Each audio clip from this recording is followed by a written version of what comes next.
So a few days ago, well actually no, a few weeks ago, I asked the question to the One Piece fandom that follow me.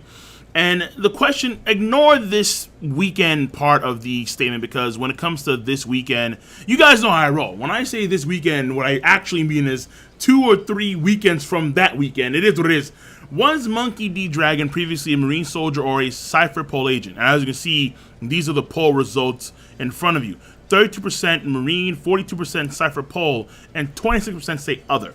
Now, this I found to be very fascinating, because for me personally, I see Dragon in a certain light, considering his position, considering who are his main adversaries, and a lot of people voted for him potentially being a Marine in the past, more than I thought. And the other was fairly high too, but I had my suspicions that the other is some folks considering the possibility that he was both a Marine and a Cipher Pol agent, which is also a possibility. But I'm actually leaning towards specifically Cipher Pol. I really am.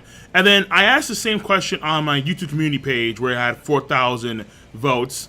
And the same thing can kind of be said here, where the other is a little bit less, as well as the Marine, and Cipher Pol is a little bit more, but still relatively equal, where 30, 46, and 23% for other on the YouTube community page. Now that you've seen the poll results and you get a sense of where people that follow me kind of see where Dragon is, I want to break it down, because I do agree with the majority of people here, where he is a Cipher Pol, or he was a Cipher Pol agent, and I want to break down my points fairly concise and fairly smooth so you guys and gals can understand. So the first thing about Dragon that I think indicates that he was a Cipher Pol agent is that Dragon himself is a man that is always not just surrounded by secrecy, but he himself operates as if he were an assassin of sorts.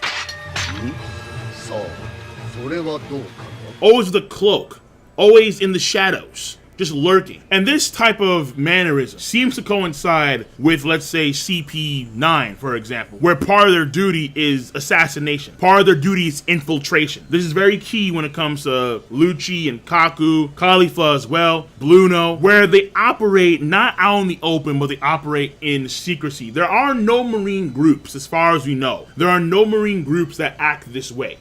None, as far as you know. And even 24 years ago in the past, though it was in the episode 0 of One Piece, 24 years ago in the past, Dragon was there at the execution of Gold D. Roger. And what's really fascinating is in that episode special of episode 0 for Strong World, the rains just kind of come out of nowhere when Gold D. Roger passes away, when he's executed. And on top of that, we see Dragon in the midst of the rain, just walking cloaked up as well. Like, so even back then, which I'm pretty sure is somewhat canon. I can't verify that at this point in time, but I'm pretty sure it is. I'm confident it is. Even back then, 24 years ago, this man was cloaked up in pure cloaking garb in the shadows, lurking by himself.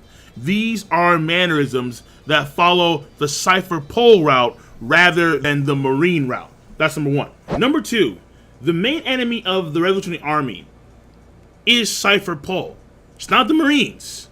It's Cipher Pol. The Rev themselves are an organization. If you want to make a parallel between them and Cipher Pol, they're an organization that tends to work in secrecy, and their counterparts on the world government side would be Cipher Pol. In fact, when it came to the Baltigo incident involving Blackbeard, it was Cipher Pol. They were the ones who went there to try and deal with Dragon, but by the time they got there, things were already too late. They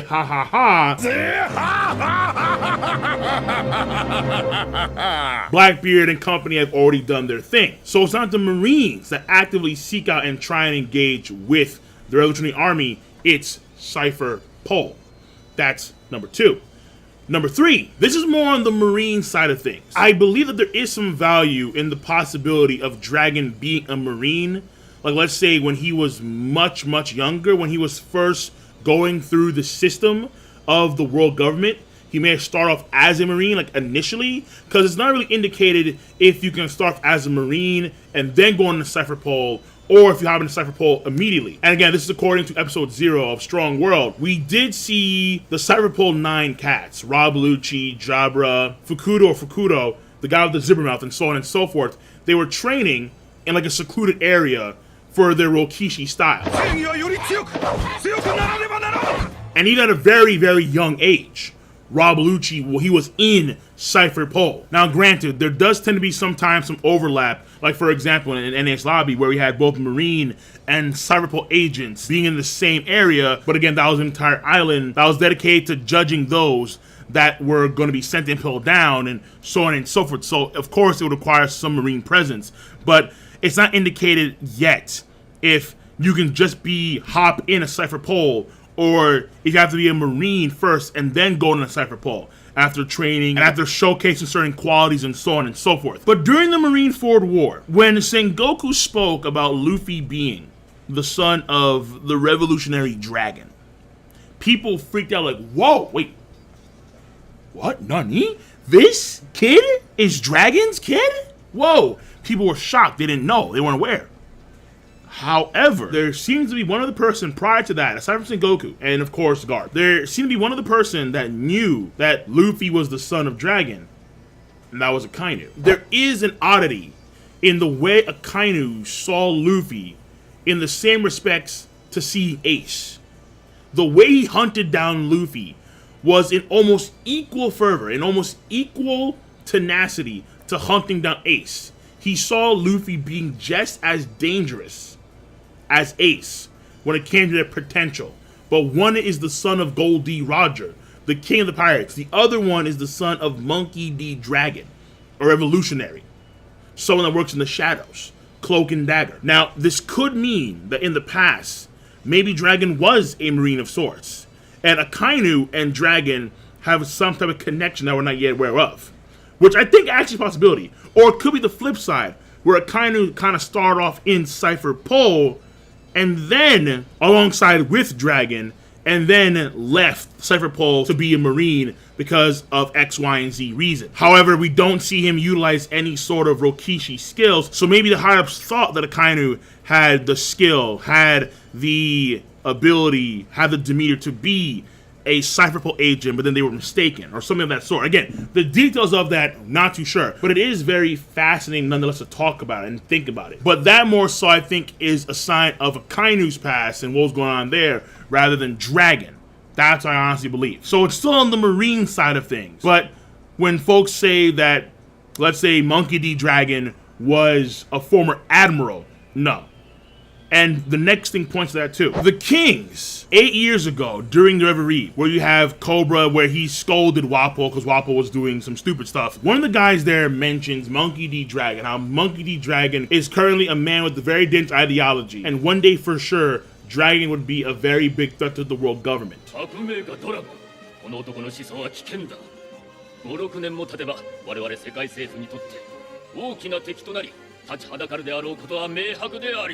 Now, what's important to know there is if Dragon was someone high up in the Marines, like a vice admiral, like an admiral, or even a captain or something of that sort, I think they would be aware of that. I think they would be aware that the former Marine, Monkey D. Dragon, is someone that has a dangerous ideology, who is going to be a much bigger threat later on to us. Very similar to, let's say, Drake, where Drake is clearly known to be a former Marine, a rear admiral. People recognize that, and that's part of his character component. But with Dragon, not the case. Because again, the Marines are like the face, they're like the forefront of the world government. And then who operates in the shadows, for the most part, tends to be Cipher Pol. Now, granted, there are some famed CP agents like Rob Bellucci, but Rob Bellucci's like 1 in a million, 1 in 100 million for that matter. Rob Bellucci is like an extra freak, and he's infamous throughout the Marines and the world government. However, when it comes to the rest of the globe, we're not too sure, because again, it tends to be the case where they operate in secrecy and they operate in the shadows. So these kings that were gathered for the Reverie 8 years ago, the existence of Dragon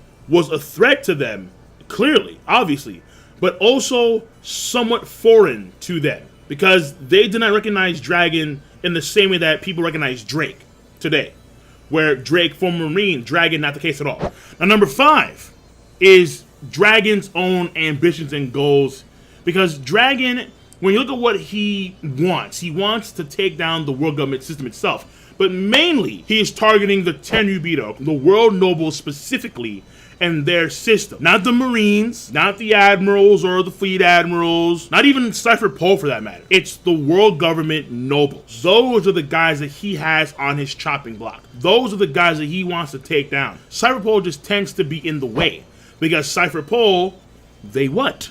They guard the Tenubito, specifically CP0. So the only way you can gain access to the Tenubito area if you're not among their ilk is if you're a king, and that's only doing Reverie, if you're a high-ranking Marine, like an Admiral or Fleet Admiral or something of that sort, or if you're a Cipher Pol 0 agent. That is the only way that we know of so far.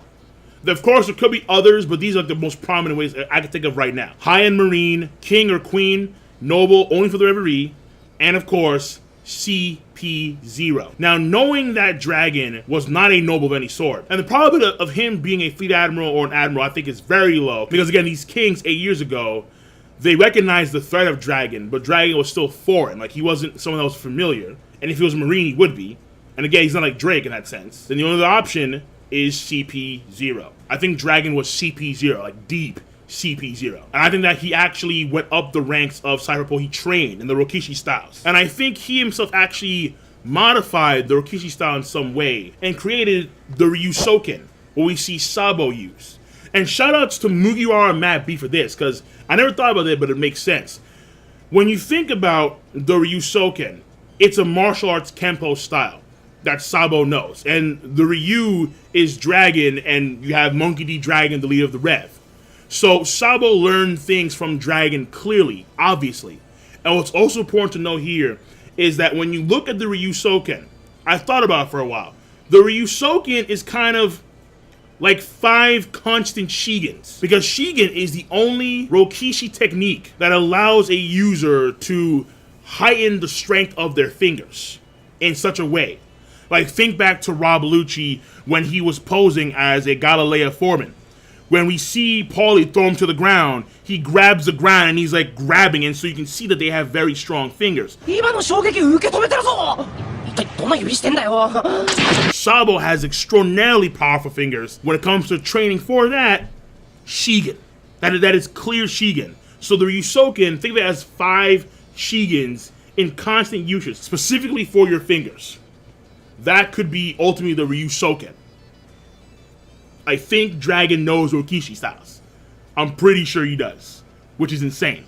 And then finally, one last thing. Dragon's wind powers, which they clearly are.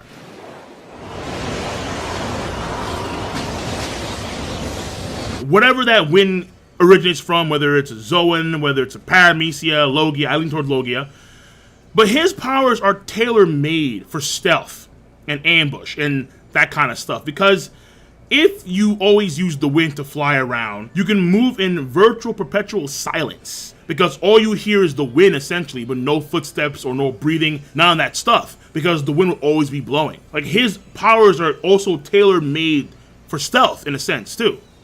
So ultimately, I can understand where folks are coming from when it comes to Dragon being a Marine. That was his prima thing. And I can also see the possibility of Dragon kind of being both when it comes to his early years going through the system. But when you think about Dragon's desire to take down the Tenubito, that desire he had to gain from gaining access to that Tenubito area and probably seeing what they were doing and stuff like that. Maybe even involving Luffy's mother. And if that's the case, the only way that we know that you can get up there, if you're not a high-end Marine, which he clearly wasn't, because again, the 8 kings from that time don't recognize him at all, and him himself being a king, no, there's no way in hell. As far as I can tell, the only other option would be Cipher Pol. Cipher Pol, I think, is what Dragon was. I think he was CP0. That's the reason why the Ryusoken exists, and that's probably the reason why he wants to take down the world government, and he's specifically targeting the Tenubito more so than anything else, because he has seen the true nature of the world, if you would. Scumbags, that's what they are. And they have major secrets. And Monkey D. Dragon, yeah, he knows those secrets. So, I'm going to catch you guys and gals later. Let me know where you stand with this topic, and I am done. Be sure to rate the video. It is not that hard to do. I guarantee you that, because I know that you all have a device called Zmao You use Zmao to click, rate the video, to click, subscribe, to click on that bell to join the squad, and of course, comment in the comment section down below. Peace, and have a nice goddamn day.